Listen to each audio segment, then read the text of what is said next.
Bom, continuando, olha só o que diz o artigo 445 da CLT. O contrato de trabalho por prazo determinado não poderá ser estipulado por mais de 2 anos, observada a regra do artigo 451, que a gente vai ver logo mais. Então, olha só, em regra, você não pode, né, o contrato por prazo determinado, ele não pode ter prazo maior que 2 anos, salvo o contrato de experiência. Nós vimos que o contrato de experiência é a terceira hipótese em que é possível o contrato por prazo determinado de trabalho. E nesse caso, o contrato de experiência não pode superar 90 dias. Olha só que interessante, né? Ah, eu fui contratado por experiência por 1 ano e meio, não pode, né? Virou já contrato por prazo indeterminado, como a gente vai ver. Olha o que diz o artigo 451. O contrato por prazo determinado que, tácita ou expressamente, for prorrogado mais de uma vez, passará a vigorar sem determinação de prazo. Aqui a gente já tem uma hipótese em que o contrato por prazo determinado se torna automaticamente, independente do que quer o trabalhador ou o empregador, o empregado ou o empregador, ele já se torna por prazo determinado se ele for prorrogado por mais de uma vez. Então, o contrato, vamos colocar uma realidade concreta, contrato de 6 meses por prazo determinado. Foi renovado mais 6 meses. Quanto que já deu de contrato de trabalho? 1 ano. Correto? Está dentro do prazo de 2 anos, de regra? Está dentro do prazo do 445 de 2 anos. Tranquilo. Né? Agora, se renovar mais uma vez, ainda que seja uma renovação por mais um mês, por mais 2 meses, já não é mais um contrato por prazo determinado. Já é um contrato por prazo indeterminado. Isso é bom para mim ou não como empregado, Guilherme? Isso é excelente para você. Porque você já ganha, por exemplo, aviso prévio. Né? Se você for demitido, por exemplo, você será demitido, se não houver justa causa, será demitido sem justa causa. O contrato por prazo determinado, por sua vez, acabou o prazo? Acabou o prazo. Não há nem demissão. Há fim do contrato de trabalho. Tá? Então é muito melhor para você. E é pior para mim, Guilherme, que eu sou empregador, patrão, é terrível para você. Então se atente a essa regra. Se você vai fazer contrato de experiência com seus empregados e empregadas, no máximo 90 dias. Não prorroga. Se for fazer contrato por prazo determinado, não pode ter mais de 2 anos no contrato. E não pode prorrogar mais de uma vez. Ainda que essa prorrogação esteja dentro do prazo de 2 anos.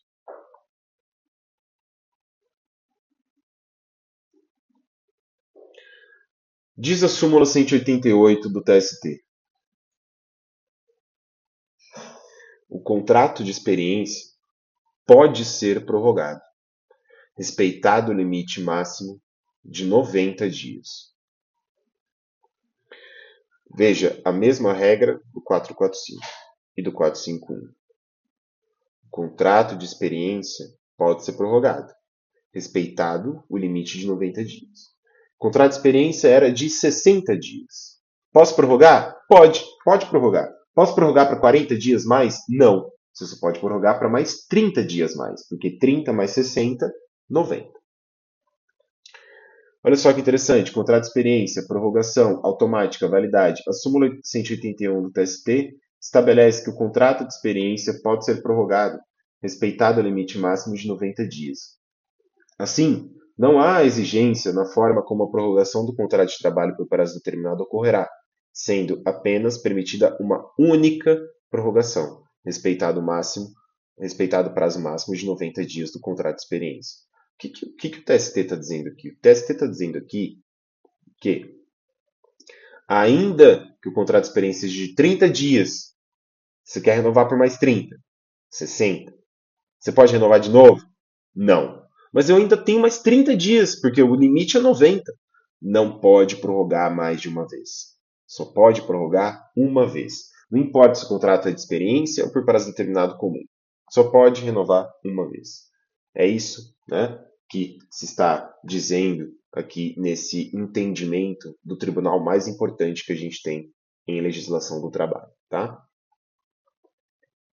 Olha só que interessante o 452. Considera-se por prazo indeterminado todo contrato que suceder dentro de 6 meses a outro contrato por prazo determinado. Vamos parar aqui? Vamos parar aqui. Vamos traduzir esse juridiquês? Vamos. Olha aqui. Você trabalhou para uma empresa por 2 anos, contrato por prazo determinado. Então acabou o contrato, você recebeu seu último salário e basicamente mais nada, né? Nem FGTS você pode sacar nesse caso. Por quê? Porque a FGTS é feito por um imprevisto. Se o contrato por prazo determinado já estava previsto. Então vamos imaginar que você trabalhou por 2 anos nessa empresa. Passou 2 meses, a empresa te liga de novo e fala: Ô fulana, você não quer trabalhar de novo para a gente? Vamos fazer mais um contratinho de 2 anos? Você trabalha mais 2 anos. Aí acaba o contrato. Você sai, uma mão atrás e outra na frente. Dá um mês. A empresa te contata. Ô fulano, você não quer vir aqui trabalhar mais 2 aninhos? Nem que assinar o contrato? O que está acontecendo?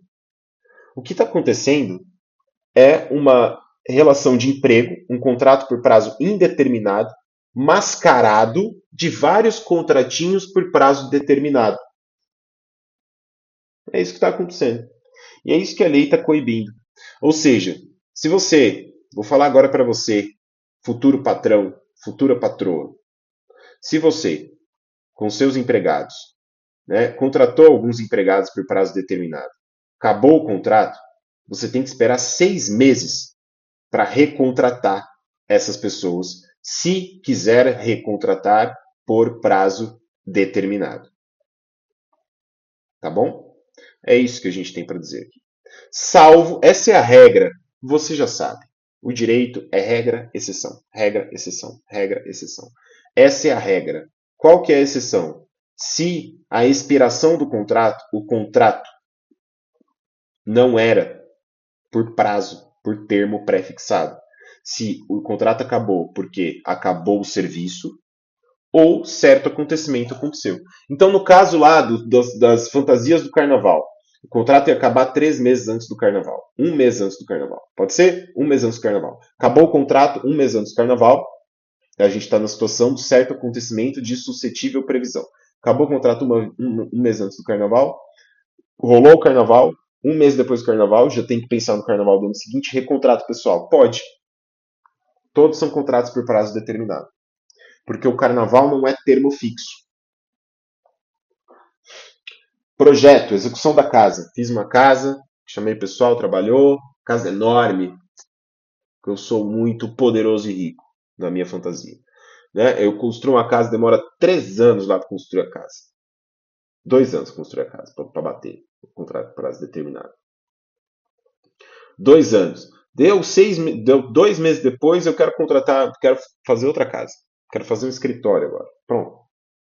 Posso recontratar? Posso recontratar. Por prazo determinado? Por prazo determinado. Por quê? Porque o contrato expirou porque o serviço acabou.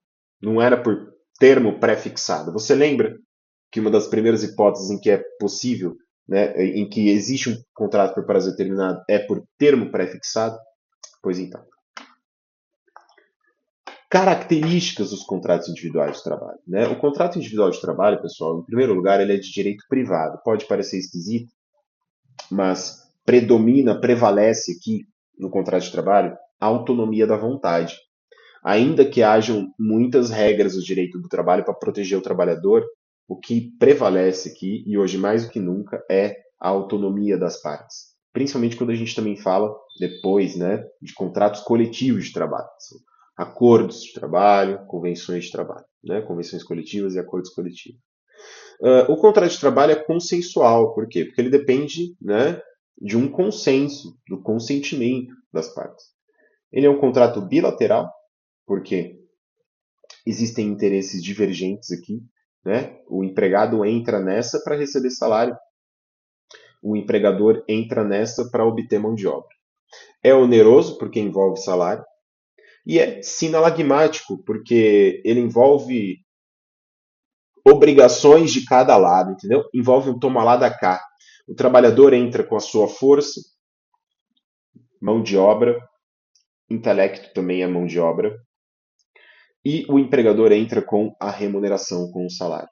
E por fim, ele é comutativo, o que significa que há, ou pelo menos deveria haver, um certo equilíbrio entre o salário e o trabalho, uma certa relação de correspondência.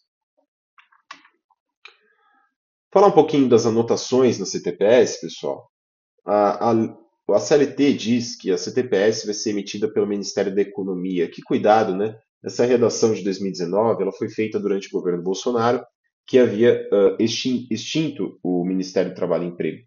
Hoje ele retorna, né, nesse ano que eu estou gravando essa aula, 2025, ele retorna, né, o Ministério do Trabalho e Emprego e é ele que emite a CTPS. O que é interessante é que hoje, por lei, a CTPS é emitida preferencialmente em meio eletrônico. Tá? E, excepcionalmente, ela pode ser emitida em meio físico, né? Em algumas situações. Quais são elas?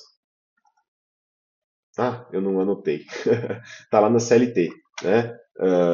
Eu acho que são situações bem, né, bem específicas, assim. Né? Se você estiver curioso, dá uma olhada lá. Vai. Vamos para o que importa. Né? Os procedimentos para emissão da CTPS ao interessado serão estabelecidos pelo Ministério da Economia, cuidado, hoje é Ministério do Trabalho e Emprego, em regulamento próprio, privilegiada a emissão em formato eletrônico, mais uma vez. Né?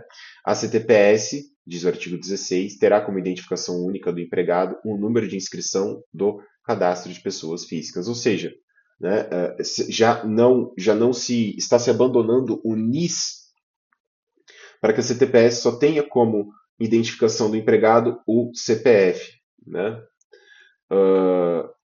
O empregador, diz o artigo 29, isso é bem importante, o empregador terá o prazo de 5 dias úteis para anotar a CTPS do empregado em relação aos trabalhadores que admitir. O que tem que anotar? A data de admissão, a remuneração e condições especiais do trabalho, se houver. Tá? As anotações referentes à remuneração devem especificar o salário, qualquer que seja sua forma de pagamento, seja em dinheiro ou utilidades, bem como se for o caso, a estimativa da gorjeta.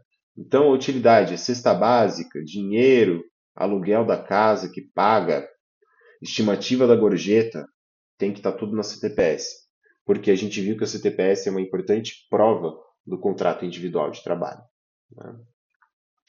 Interessante aqui, é proibido, é vedado ao empregador fazer anotações que desabonem a conduta do empregado na sua CTPS.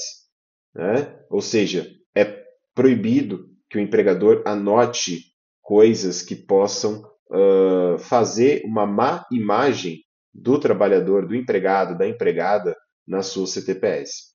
Diz o parágrafo 6º que a comunicação pelo trabalhador do número de inscrição do CPF equivale à apresentação da CTPS em meio digital.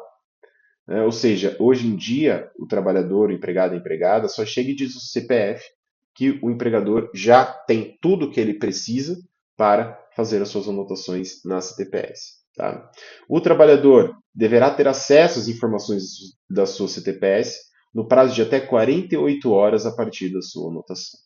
Então, 48 horas quando você teve sua CTPS anotada, você já deve ter o direito ao acesso a essas informações. Olha só que interessante esse julgado do TST. O registro na carteira de trabalho de que a anotação decorreu de ordem judicial constitui anotação desabonadora, vedada pelo artigo 29, parágrafo 4º da CLT, pois submete o empregado à discriminação no mercado de trabalho, já que o estigmatiza e, por si só, enseja a condenação ao pagamento de indenização por danos morais. Gente, o que aconteceu aqui? O empregado, ou melhor, vamos deixar para a próxima? Vamos deixar para a próxima que a gente já está batendo horário? Vamos. A gente se vê no próximo bloco, pessoal. Depois questões.